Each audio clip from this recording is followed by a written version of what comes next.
रामपुर से बड़ी खबर से शुरुआत करेंगे, जहां अमर सिंह की बेटियों को लेकर तबसरा करने के इल्जाम में दर्ज मुकदमे में अदालत ने आजम खान को बरी कर दिया है। तो बड़ी खबर रामपुर से, जहां अमर सिंह की बेटियों को लेकर तबसरा करने के इल्जाम में दर्ज मुकदमे में अदालत ने आजम खान को बरी कर दिया है। अदालत में आज उनकी पेशी वीसी के जरिए से कराई गई। मामला अमर सिंह ने काबिल एतराज तबसरा करने के इल्जाम में गोमती नगर थाने में FIR दर्ज करवाई थी। अदालत ने सभी हकायक और शवाहिद की बुनियाद पर इनकी जांच करने के बाद आजम खान को इन तमाम इल्जामात से बरी कर दिया है।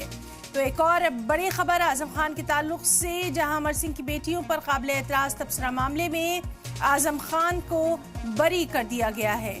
जेल से वीडियो कॉन्फ्रेंसिंग के जरिए आजम खान की पेशी हुई थी। कोर्ट ने इल्जाम से आजम खान को बरी कर दिया है। तो रामपुर से ये बड़ी खबर, जहां अमर सिंह की बेटियों को लेकर तबसरा करने के इल्जाम में दर्ज मुकदमे में अदालत ने आजम खान को बरी कर दिया है। अदालत में आज उनकी पेशी वीडियो कॉन्फ्रेंसिंग के जरिए कराई गई। मामला अमर सिंह का है, जब काबिल एतराज तबसरा करने के इल्जाम में उन्होंने गोमती नगर थाने में FIR दर्ज कराई थी। अदालत ने सभी हकायक और शवाहिद की जांच के बाद आजम खान को इल्जामात से बरी कर दिया।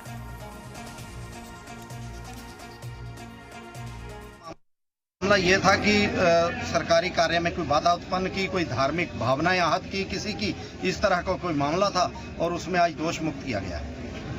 ये अमर सिंह से जुड़ा मामला था? हाँ, वही मामला था, उसमें दोष मुक्त किया गया है। तो इनकी पेशी जो हुई, पेशी कैसे हुई? पेशी आज VC के माध्यम से हुई है। अच्छा, कोर्ट ने क्या माना इसमें?